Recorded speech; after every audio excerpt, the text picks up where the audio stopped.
Hello guys, welcome back to iconic blogger. And आज मैं जो टॉपिक लेके आई हूँ वो काफ़ी इंटरेस्टिंग टॉपिक है साइबर अटैक्स के ऊपर।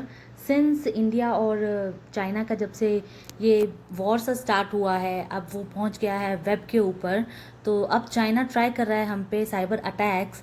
तो आज मैं आपको बताऊँगी कि कौन कौन से टाइप के साइबर अटैक्स होते हैं और इन अटैक से आप लोग कैसे बच सकते हैं। सबसे पहले साइबर अटैक को जानने के लिए हमें ये भी तो पता होना चाहिए कि साइबर अटैक होता क्या है। So let us start and I will tell you what is cyber attack. A cyber attack is an assault launched by cyber criminals using one or more computers against a single or multiple computer or networks. Cyber attack का मतलब होता है जब कोई cyber criminal एक या बहुत सारे कंप्यूटर्स को यूज़ करके किसी एक सिंगल कंप्यूटर या नेटवर्क ऑफ कंप्यूटर के ऊपर मैलिशियसली अटैक करे, उस कंप्यूटर को ब्रीच करे उसके डाटा के लिए। जैसे कि आपके ऊपर मालवेयर अटैक कर दिया जाए, डिनायल ऑफ सर्विसेज अटैक कर दिया जाए, सिर्फ आपकी इन्फॉर्मेशन को गैदर करने के लिए, और उस इन्फॉर्मेशन को फिर वो यूज़ कर सकता है किसी भी तरह से कहीं पे भी। सो नेक्स्ट है हमारा टाइप्स ऑफ साइबर अटैक। तो हमारे पास different different types of cyber attacks हैं जो हम पे किए जा सकते हैं। एंड जो मोस्ट इंपॉर्टेंट थिंग है यहाँ पे देखने वाली वो ये है कि सारे साइबर अटैक्स एक दूसरे के साथ अटैच्ड होते हैं। मीन्स अगर आपके ऊपर एक टाइप का अटैक हुआ है तो मे बी वो फर्स्ट स्टेप हो नेक्स्ट टाइप के अटैक को फुली इम्प्लीमेंट करने के लिए। तो जो अटैक्स हम बात करने वाले हैं वो हैं denial of service attacks, man in middle attack, phishing attack, drive by attack, password attack, SQL injection attack, cross site scripting attacks, eavesdropping attack, birthday attack and malware attack. So बस ये जानकारी बहुत ज़रूरी है कि सारे अटैक्स एक दूसरे के साथ लिंक्ड हैं। आप ये नहीं कह सकते हैं कि अगर आपके ऊपर एक टाइप का अटैक हुआ है तो दूसरे टाइप का अटैक आपके ऊपर नहीं हुआ है। जैसे ईव ड्रॉपिंग में क्या होता है, कोई आपका पासवर्ड आपसे स्टील कर लेगा सुन के या किसी भी तरह से, तो वही पासवर्ड बाद में वो आपका मैन इन मिडिल के लिए अटैक के लिए यूज़ कर सकता है, जिसमें क्या करेगा वो आपकी पूरी की पूरी इन्फॉर्मेशन ही एज अ मिडिल मैन बैठ के ले लेगा। आपको ऐसा लगेगा आप कम्युनिकेट कर रहे हैं ओरिजिनल पर्सन के साथ, बट ऐसा होगा नहीं। सो देखते हैं अब हमारा फर्स्ट अटैक टाइप्स जो है डिनाइल ऑफ सर्विस अटैक। और ये वही अटैक्स हैं जो चाइना इस टाइम पे बहुत ज़्यादा इंडियन मार्केट में यूज़ कर रहा है। इसमें क्या किया जाता है कि आपको जो सर्विस आप लेना चाहते हैं इंटरनेट के ऊपर वो लेने नहीं दी जाएगी। इसमें जो आपका अटैकर होगा वो मल्टीपल डिवाइसेस, चाहे वो कैमराज हों, फ़ोन्स हों, जो इसका भी उसके पास एक्सेस होगा, उनको यूज़ करके वो एक पर्टिकुलर टारगेट सर्वर बनाएगा जिसके ऊपर उन सबको एक साथ रिक्वेस्ट करना स्टार्ट कर देगा। और जो जेन्युइन यूज़र होगा वो उसमें से डाटा ले ही नहीं पाएगा। जैसे आपको कोई फाइल चाहिए लेकिन उस टाइम पे सेम टाइम पे हैकर ने कोई 1000 कंप्यूटर्स के साथ उसके ऊपर रिक्वेस्ट भेज रहा है, तो आपकी रिक्वेस्ट प्रोसेस नहीं होगी क्योंकि वहाँ पे ऑलरेडी इतनी ज़्यादा रिक्वेस्ट हैं। तो इस तरह से क्या होगा, आपका डिनाइल ऑफ सर्विस हो जाएगा। डिनाइल ऑफ सर्विस मतलब आपको जो सर्विस चाहिए वो आपको सर्विस मिलेगी ही नहीं। तो जो डायग्राम है ये भी यही दिखा रहा है कि एक हैकर अपना एक नेट बनाएगा पूरा और फिर वो सर्विस रिक्वेस्ट भेजेगा। आप इस वीडियो में देख सकते हैं थोड़ा सा कि कैसे एक जो अटैकर है उसके पास जितने भी डिवाइसेस होंगे, चाहे वो सिस्टम्स हों, कंप्यूटर्स हों या फिर आपके कैमराज हों, सबको यूज़ करके वो एक पूरा एक नेट बनाएगा जिसको हम बोल सकते हैं कि साइबर हैकिंग नेट है वो। और उस नेट को यूज़ करके वो एक साथ एक ही टाइम पे उसके ऊपर जो आपका सर्वर है जहाँ पे डाटा है, मेन डाटा जिसको वो टारगेट बनाना चाहता है, उसके ऊपर रिक्वेस्ट भेजना स्टार्ट करेगा। और जो ओरिजिनल यूज़र्स होंगे जिनको रियल में वो इन्फॉर्मेशन चाहिए वो उसको एक्सेस ही नहीं कर पाएंगे।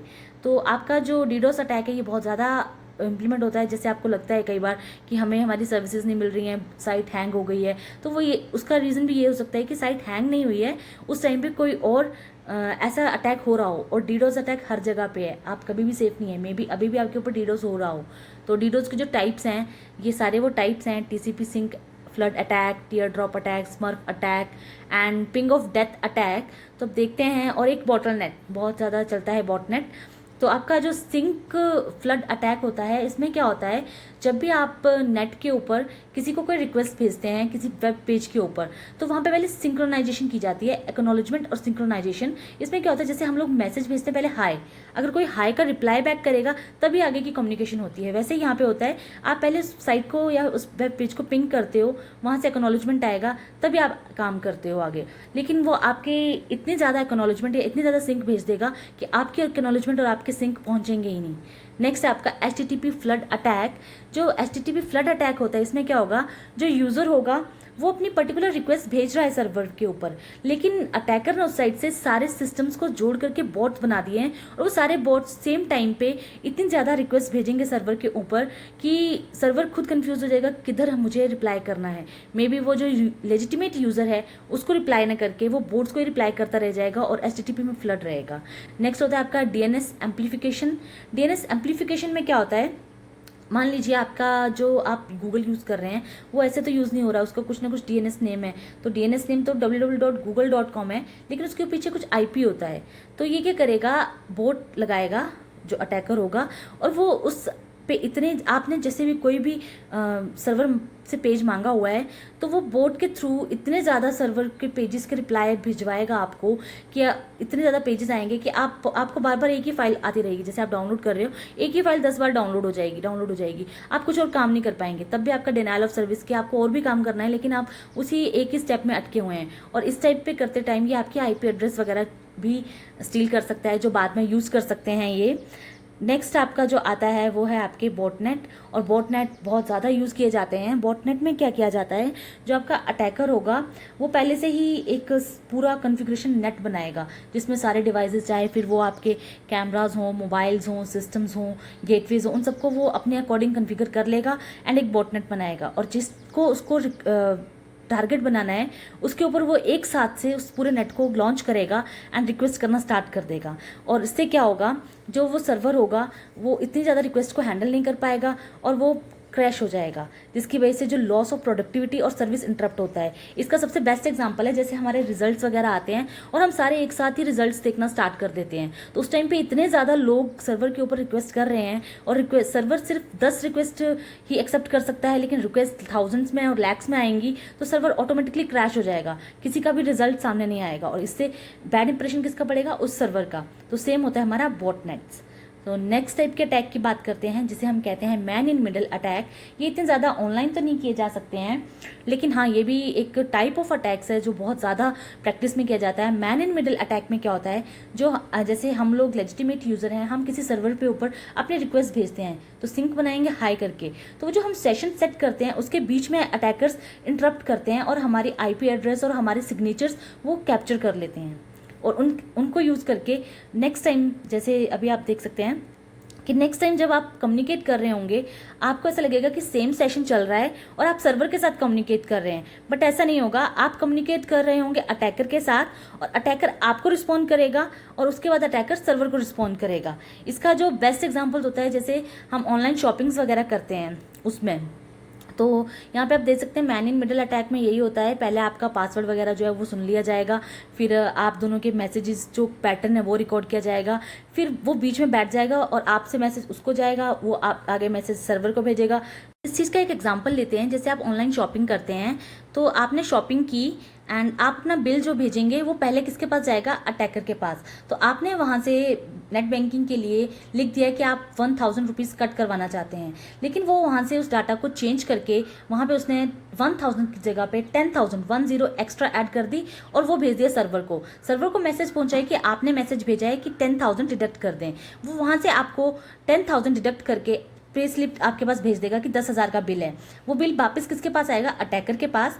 अटैकर फिर से उसको चेंज करेगा और जहाँ पे उसने 10 एक्स्ट्रा ऐड की थी वो दोबारा फिर से हटा के आपको फिर से वो जो भेज देगा 1000 की slip. So next is session hijacking. इसमें आप देख सकते हैं क्लियरली दिख रहा है कि हम लोग सर्वर के साथ कनेक्टेड ही नहीं होते हैं, हम बाईपास करके अटैकर के थ्रू कनेक्ट होते हैं सर्वर से। तो जो भी डाटा हम भेजेंगे अटैकर के पास जाएगा, वो उसको मैनिपुलेट करके कुछ भी कर सकता है। नेक्स्ट है आपका IP स्पूफिंग। IP स्पूफिंग में भी सेम, जैसे सेशन में अटैकर के पास हमारा सारा डाटा जा रहा था, तो IP स्पूफिंग में हमारी IP एड्रेस उसके पास चले जाएंगे। तो उससे क्या होगा, नेक्स्ट टाइम सर्वर के साथ अगर कुछ भी कम्युनिकेट करना है तो वो हमारी IP को यूज़ करके उसके साथ कम्युनिकेट कर लेगा और हम ऑनलाइन भी नहीं होंगे, पर हमारा काम हो रहा होगा। नेक्स्ट है आपका रिप्ले अटैक्स। ये बहुत ज़्यादा प्रैक्टिस में है आजकल। व्हाट्सएप में भी जैसे आप दोबारा फिर से मैसेज भेजते हैं तो सेम मैसेज, जैसे आप लोगों को बैंक से कई बार मैसेज आता है एक बार कि आपके अकाउंट से इतना रुपया डिडक्ट करने के लिए ये OTP है, और 2 मिनट बाद फिर से आ जाता है कि आपके अकाउंट से OTP ये है। तो हम सोचते हैं कि OTP अभी डला नहीं है, हम दोबारा डाल देते हैं, लेकिन वो ऐसा होता नहीं है। वो सेम टाइम स्टैम्प को यूज़ करके आपको रिप्ले मैसेज दे रहा है, और हम लोग ये गलती करते भी हैं, एक और OTP डालने के बाद दोबारा फिर से OTP डाल देते हैं, और फिर हमें लगता है कि हमारी एक ही ट्रांजेक्शन हुई है, वहाँ पर ट्रांजेक्शनें दो भी हो जाती हैं। तो इस टाइप के अटैक से आपको बचने की बहुत ज़्यादा ज़रूरत है, रिप्ले अटैक्स, स्पेशली बैंकिंग वगैरह में। और जब भी हम ऑनलाइन बैंकिंग या OTP के थ्रू कहीं पे भी अपना पासवर्ड वगैरह डाल रहे हैं, तो वहाँ पे आपको एक ही बार डालना है, दोबारा दोबारा नहीं। नेक्स्ट है हमारे fishing and sphere phishing attack. इसमें क्या होता है कि एक फेक पेजेस बनाए होंगे, ये पहले बहुत ज़्यादा प्रैक्टिस में था, जैसे फेसबुक वगैरह के फेक पेजेस बनते थे।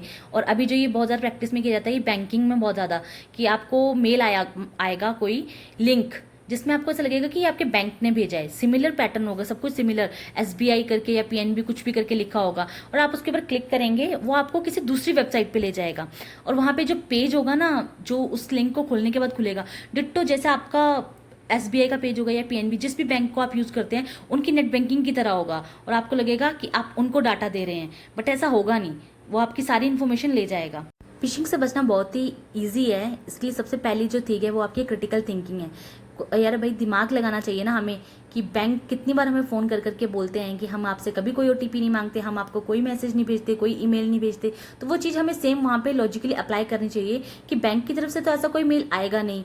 जब आप ऐसा सोचना शुरू करेंगे कि बैंक की तरफ से कोई ऐसा मेल आएगा नहीं, तो आप उसके ऊपर क्लिक भी नहीं करेंगे और आप बच जाएंगे। दूसरा है, आप होवरिंग ओवर द लिंक्स कर सकते हैं। इसमें आपको कुछ नहीं करना है, जो भी आपको लिंक आया होगा ना मेल पे, उसके ऊपर ऐसे सिर्फ कर्सर को लेके जाना है। जब आप कर्सर को लेके जाओगे ना, जैसे यहाँ पे दिख रहा है रेड मार्क में, तो उसके नीचे का जो ओरिजिनल वेबसाइट होगा वो शो होना स्टार्ट हो जाता है। तो इससे आपको पता लग जाएगा कि ये कौन सी वेबसाइट पे आपको लेके जाएगा। दूसरा होता है आपको एनालाइजिंग ईमेल हेडर्स। जो मेल बैंक से आते हैं उनके ईमेल हेडर्स, और जो आपको नए आए होंगे वो कैची से होंगे। कैची मतलब दूर से ही आपको चमक रहे होंगे, SBI, PNB या आपके कोई भी बैंक का नाम, तो उनसे भी आपको बचना है। तो आप अगर एनालाइज भी करोगे ईमेल्स के हेडर को, तो आपको पता लग जाएगा कि वो बहुत ज़्यादा कैची हैं, मतलब आप दूर से ही उनको देख रहे हैं कि यार SBI से कोई नोटिफिकेशन आया है, तो उनसे भी आपको बचना है। नेक्स्ट जो आप बचने के लिए यूज़ कर सकते हैं इस टाइप के अटैक से, वो है सैंडबॉक्सिंग। ये थोड़ा हाई लेवल कंसेप्ट आ जाता है, जिनको CSC का थोड़ा नॉलेज होगा वो काफ़ी अच्छे से समझ पाएंगे सैंडबॉक्सिंग। इसमें क्या होगा, जैसे एक बॉक्स है, ब्लैक बॉक्स मांग सकते हैं, उसके बीच में जो भी काम होगा उसका कोई रिकॉर्ड नहीं है। तो कोई ऐसा लिंक आता है तो आप उसको सैंडबॉक्सिंग करके खोलिएगा। उससे क्या होगा, वो आपको जिस भी वेबसाइट पे लेके जाएगा, आपका कोई डाटा या कैशे वहाँ पे रिकॉर्ड ही नहीं होगा, जिसको आप बोलते हैं ना इनकॉग्निशन ब्राउजिंग। ये उस टाइप का रहता है कि आप जो भी डाटा ब्राउज करेंगे या जो भी लिंक खोलेंगे, उस पर आपका कोई पर्सनल डाटा जाएगा नहीं, सिर्फ आप चेक करके आ सकते हैं कि उसमें है क्या। नेक्स्ट है आपके ड्राइवर बाय अटैक्स। और ये जो ड्राइवर बाय अटैक्स हैं, ये काफ़ी कॉमन टाइप्स ऑफ अटैक्स हैं मालवेयर को फैलाने के लिए। तो देखते हैं इसमें होता क्या है। थोड़ा सा CSC बैकग्राउंड का नॉलेज, या जिसको भी थोड़ी बहुत स्क्रिप्टिंग आती है, HTML PHP थोड़ा बहुत आता है, वो इनको बहुत इजीली कर सकता है।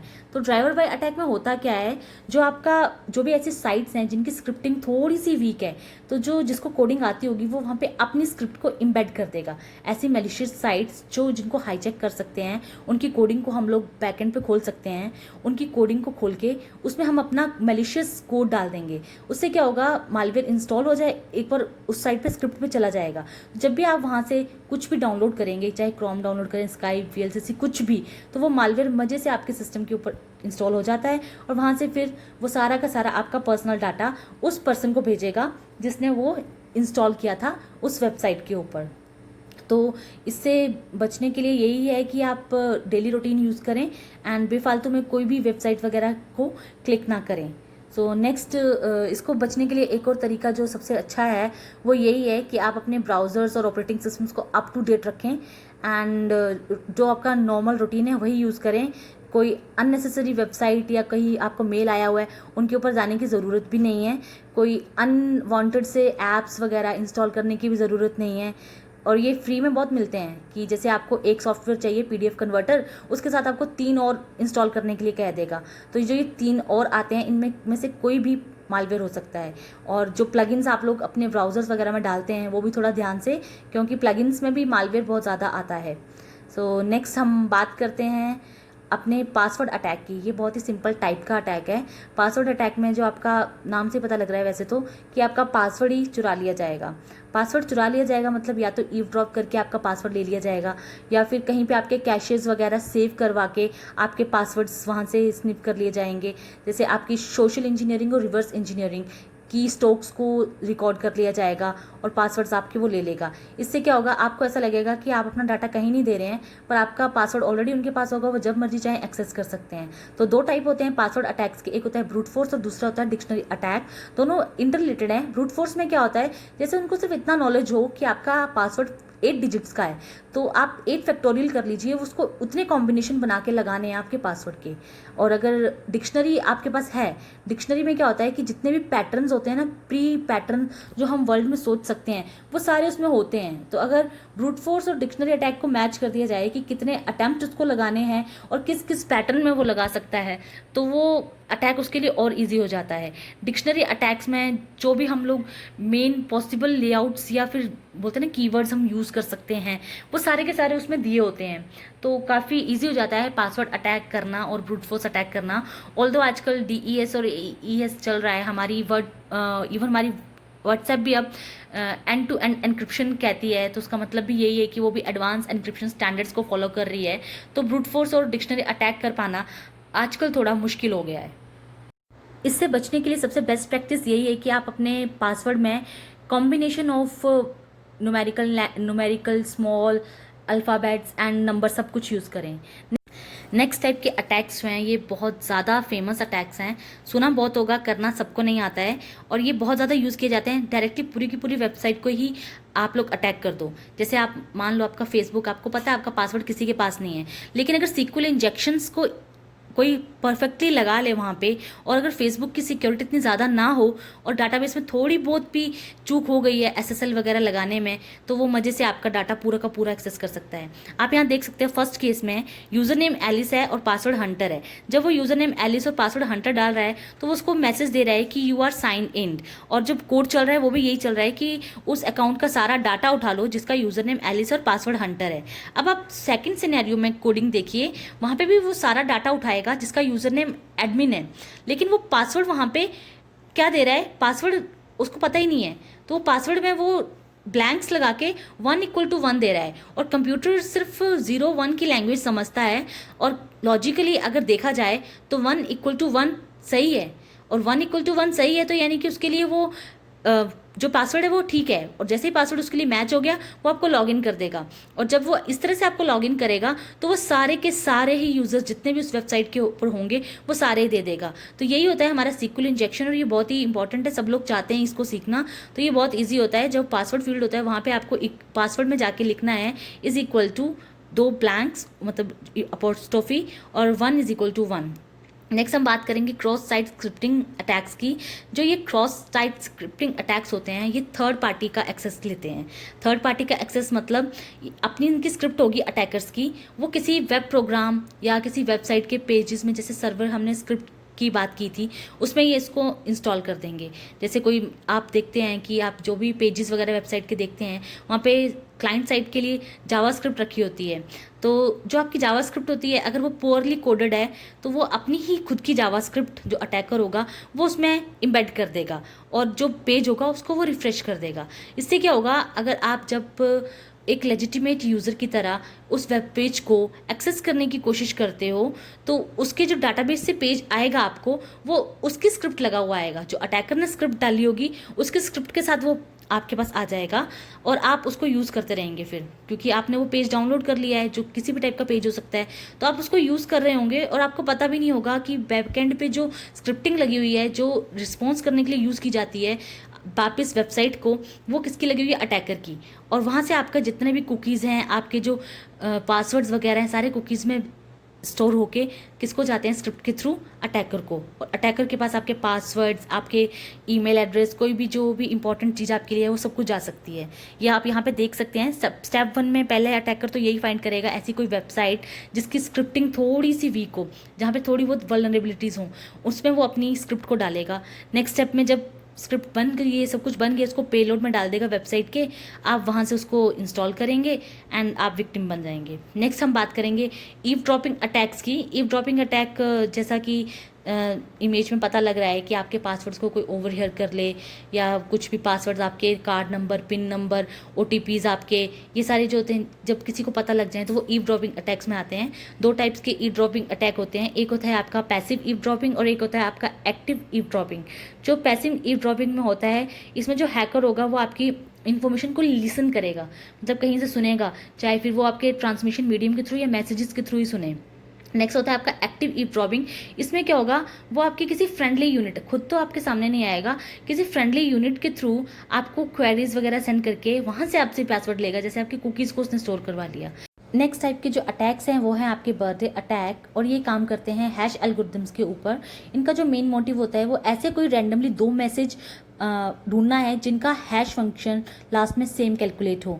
ये ब्रूट फोर्स अटैक्स को ग्रुप्स के ऊपर लगाया जा सकते हैं, जिसमें क्या होता है कि आप पैराडॉक्स प्रॉब्लम्स ले लीजिए, जिसमें कोलिजन के चांसेस ज़्यादा होते हैं कि सेम टाइम पे कोई सेम टाइप के मेल्स भेजे जा रहे हैं, तो उनमें कीवर्ड्स को जो ट्रांसलेट करना होता है कि इसका मतलब क्या हो सकता है, वो उनके लिए इजी हो जाता है। नेक्स्ट है, और ये लास्ट भी है, मालवेयर अटैक्स। तो मालवेयर अटैक में क्या होता है कि आपके सिस्टम के ऊपर अननोइंगली कोई ऐसा सॉफ्टवेयर डाल दिया जाएगा जो आपके सिस्टम के रूट में जाके बैठ जाता है। वहाँ से वो आपके सारे कुकीज़, आपकी क्या एक्टिविटीज़ है, कौन सा की प्रेस कर रहे हैं, कितनी बार प्रेस कर रहे हैं, सारी की सारी इन्फॉर्मेशन सेंड करता जाएगा जैसे ही वो कनेक्ट होगा नेट के साथ आपके अटैकर को। तो इसके 5 स्टेप्स होते हैं, और किस किस टाइप्स के मालवेयर हो सकते हैं, एक है stealth virus, Trojan, logic bomb, worms, dropper, ransomware, adware, spyware. सबकी फंक्शनिंग सेम होती है। हम रैंसमवेयर की फंक्शनिंग समझ लेते हैं। इसमें क्या होगा, आप किसी ईमेल के ऊपर क्लिक करेंगे जिसमें आपको ट्रिक किया गया होगा, उसमें आपको कहा गया होगा कि इस साइट पे जाइए, यहाँ से ये डाउनलोड करिए, आपके लिए बेनिफिशियल है। आप जाएंगे, आप डाउनलोड भी कर लेंगे, एंड नेक्स्ट क्या होगा, वो वायरस आपके सिस्टम में आ चुका है, वो वहाँ पे बैठ जाएगा, आपकी सारी इन्फॉर्मेशन को गैदर करना स्टार्ट कर देगा। जैसे ही आप इंटरनेट के साथ कनेक्ट करेंगे खुद को, वो सारा डाटा रिवर्स बैक या रिवर्स इंजीनियरिंग के थ्रू आपके अटैकर को भेज देगा, और उसके बाद अटैकर आपको आपकी इन्फॉर्मेशन, आपकी जो भी करेंसी या कुछ भी टाइप के पासवर्ड्स वगैरह अपने सब कुछ उसको पहुंचते रहेंगे। आप कौन सा की यूज़ करते हैं, आप कौन सी वेबसाइट कब कैसे क्यों यूज़ करते हैं, सब उसे पता होगा, और वो उन सबको यूज़ करके आपका बहुत ज़्यादा नुकसान कर सकता है। आपका ही क्या, अगर किसी भी वेबसाइट से के थ्रू उसने किसी बड़े सिस्टम को या किसी ऑर्गेनाइजेशन के ही सिस्टम को हैक कर लिया है मालवेयर के थ्रू, तो वो उसका पूरा डाटा यूज़ कर सकता है एनरिचमेंट के लिए, जो कि काफ़ी मैलिशियस टाइप से भी यूज़ किया जा सकता है। जैसे अगर हमारी इंडिया की गवर्नमेंट का ही कोई बड़ा सर्वर हैक हो जाए, तो सारा का सारा डाटा, हमारी कितनी पॉपुलेशन है, क्या इस वक्त हमारी इनकम्स हैं, सब कुछ वो अपने पास ले सकता है। इवन वो चेंजेस भी कर सकता है। जैसे अगर हमारे पास हमारे बैंकिंग के पास कोड्स वगैरह उनके पास पहुंच जाएं इसके थ्रू, तो वो हमारे, जैसे हमारे पास 1000 रुपीज़ थे, 1000 को वो ज़ीरो भी कर सकता है, और 1000 से वो 1 लाख भी कर देगा, आप खुश हो जाएंगे, और नेक्स्ट डे फिर से ज़ीरो कर देगा। तो ऐसे अटैक्स जो भी होते हैं वो मालवेयर के थ्रू होते हैं। एंड अपने आप को मालवेयर से बचाने का सबसे अच्छा तरीका यही है कि आप एंटीवायरसेस लीजिए। एंटीवायरसेस कोशिश करिए कि आप परचेज लीजिए, क्योंकि फ्री वाले में तो आपको 3-4 चीज़ें और भी फ्री में मिलती हैं, तो वो फ्री नहीं होती हैं, वो मालवेयर ही होता है। तो बेटर होगा आप कोई अच्छा सा एंटीवायरस ही खरीदें। साइबर अटैक से बचने का सबसे बेस्ट जो तरीका है वो यही है कि आप अननेसेसरी किसी भी वेबसाइट या लिंक के ऊपर क्लिक मत करिए। अपना जो डेली रूटीन है वही फॉलो करिए, कुछ भी नया ट्राई करने की ज़रूरत नहीं है इस टाइम पे, स्पेशली क्योंकि इंडिया चाइना ये वर्ल्ड वॉर टाइप ही चल पड़ा है हमारा साइबर अटैक्स के थ्रू, एंड चाइना वाले बहुत ज़्यादा अटैक्स कर रहे हैं। गवर्नमेंट ऑफ इंडिया ने भी अपनी उन सभी मिनिस्ट्रीज़ को जो .gov सर्वर पे नहीं थी, उनको कह दिया है कि वो सारे के सारे .gov पे आ जाएं, ताकि गवर्नमेंट को उनके ऊपर ट्रैक रखना इजी हो जाए कि कोई डाटा एनरिचमेंट तो नहीं हो रहा है चाइना के थ्रू। एंड जो अटैक्स बहुत ज़्यादा चाइना इस टाइम पे ट्राई कर रहा है वो है आपके डीडोस अटैक्स। तो डीडोस अटैक्स से बच के रहिए, एंड मालवेयर से भी। Thank you for watching.